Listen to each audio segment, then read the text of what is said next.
to episode 2 of Ryan Reviews. This week, I'm going to discuss season 1 of Andor. So I'll be the first to admit that when it was announced, I wasn't all that interested in the series, since Cassian Andor is not a particularly interesting character, or at least he wasn't to me. I didn't have high expectations going in, and boy was I shocked and pleasantly surprised by what we got. So let's get right to the review. There will be some light spoilers ahead, but I'll give fair warning when there are major spoilers coming up. And as usual, I go with 5 categories at 2 points each for a total of 10 points. So first up is the story. For the story, I'm giving Andor a 1.75 out of 2. There's a lot to love about how Andor is written and presented. The challenge with any prequel, especially the prequel to a prequel, is that we know how it ends. And in Cassian Andor's case, we know that it's a fiery death on a beach. Any successful prequel then has to color in the details in a way that's interesting in spite of the fact that we know where it's going. Andor does this by giving us a deeper and more detailed look at the world that we thought we knew. Tony Gilroy does some wonderful world building while taking us all over the galaxy. In Ferrix, where much of the show takes place, we get a world that feels real. We learn about and experience a variety of customs. We see this beautiful funeral march. We get this cool bell tower guy. So there's really a lot in that world that just feels like it's real. We also get a deeper look into the soulless bureaucracy that is the Empire. We see the infighting, we see how they work with contractors, and we see the heavy hand that they use to control the galaxy. But we also get a story that's unafraid to dabble in politics. We see armed people getting killed by police, and the police actually facing accountability. We get a look into a corrupt judicial system and an awful and repressive prison industrial complex. In addition to that, the show really grapples with the cost of rebellion and just how messy and ugly it can be. In addition to the larger scale stories that we get, the show also allows room for some smaller stories and more intimate moments. We get a lot of time with Mon Mothma, and in addition to her work with the rebellion, we learn about her crappy husband and her kid. We get Cyril Karn and his overbearing mother, and we even get the first real LGBTQ relationship on the screen as far as Star Wars is concerned with Vel and Cinta. So there's a lot of smaller moments to fit in with the larger, bigger storytelling. So in addition to the strong story, Andor has some fantastic dialogue. Throughout, it's sharp, it's witty, and it never feels forced or corny. It's really a level above anything that we've really seen or heard in Star Wars. Really, my only issue with the story, and it's not really a me issue, it's just having spoken to some people about it, is that the show's a bit of a slow burn. So while it personally didn't bother me, the show does start a bit slow, and I can see where some people may not continue after the first episode or two. You really need to give it the first 3-4 episodes to really, before things really get going. The way the story is, it's broken up really into 4 3-episode arcs, and each one kind of shifts a little bit tonally. It kind of reminds me of the Clone Wars, and that works for me, but I can definitely see where people can be a bit frustrated. So next up is audiovisual. For audiovisual, I'm giving Andor a 2.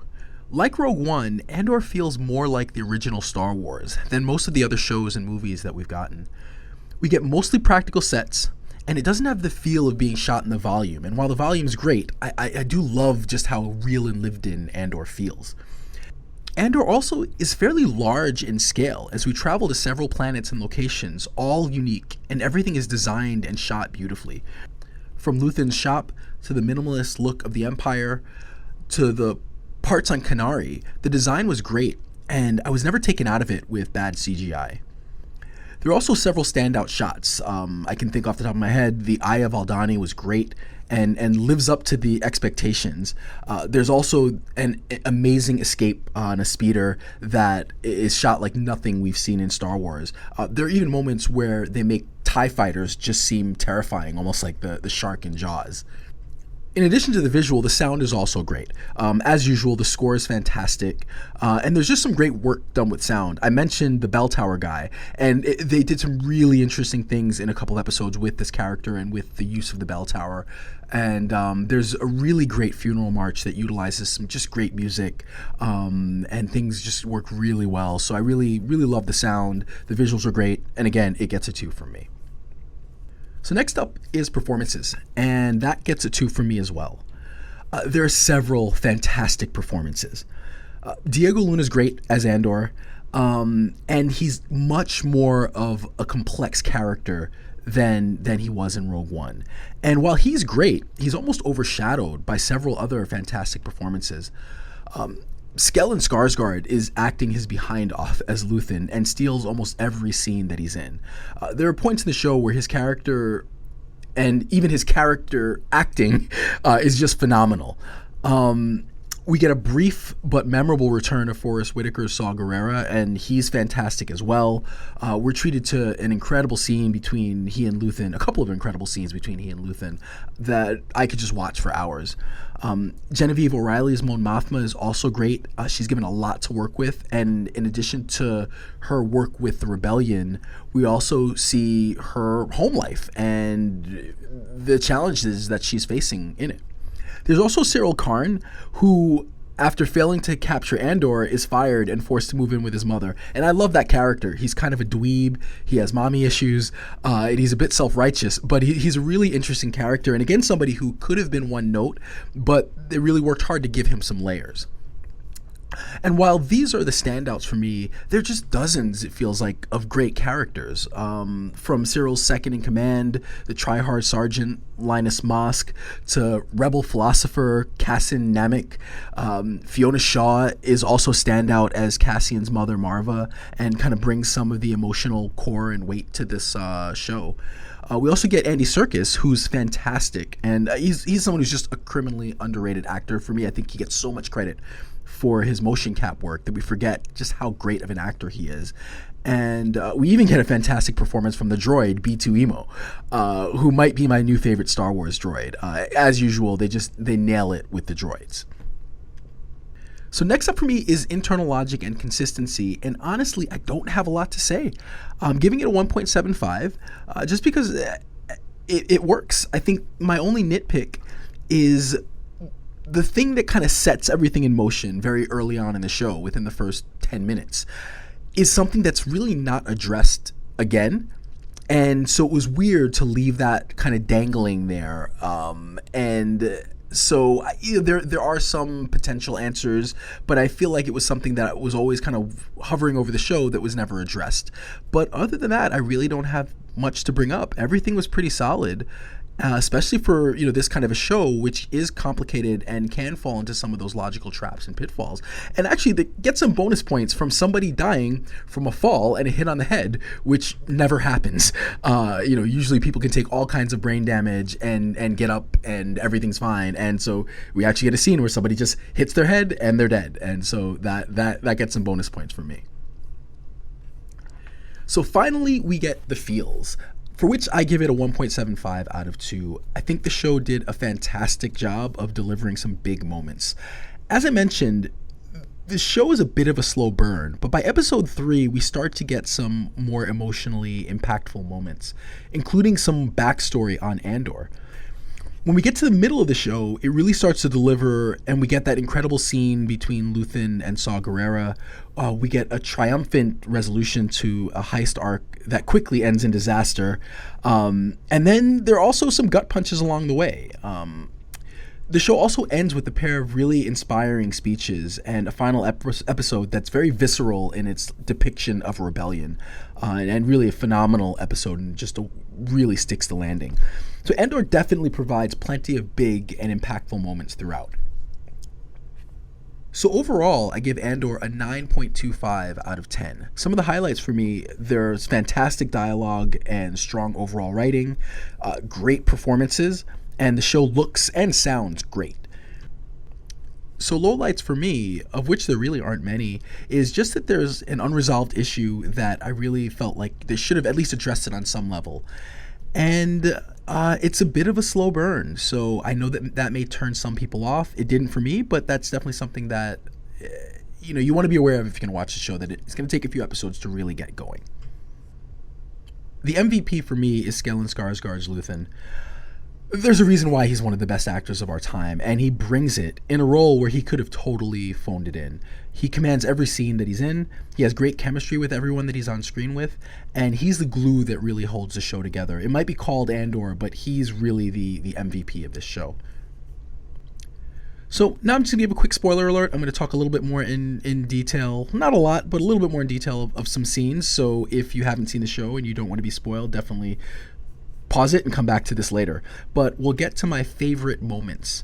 So my favorite moment is that first interaction between Saw Gerrera and Luthen. It was a joy to watch. We saw two acting powerhouses go toe-to-toe with neither backing down, and it's really one of my favorite scenes in anything Star Wars related.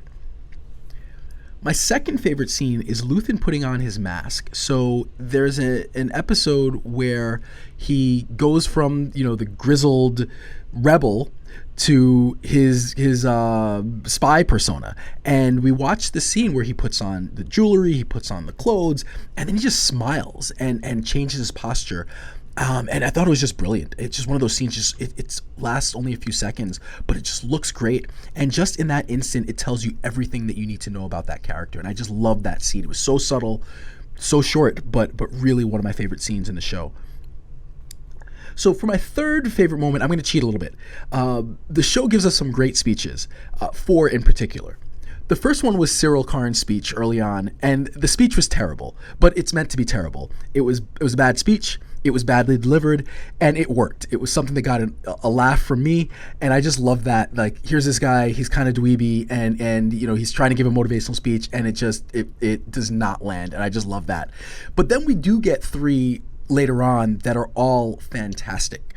We get one from Luthen where he explains why he's sacrificing everything for a future that he'll never see, and I just thought that was an amazing speech. It was the episode after the scene with he and Saw Gerrera, and somehow he almost tops that scene, which I love.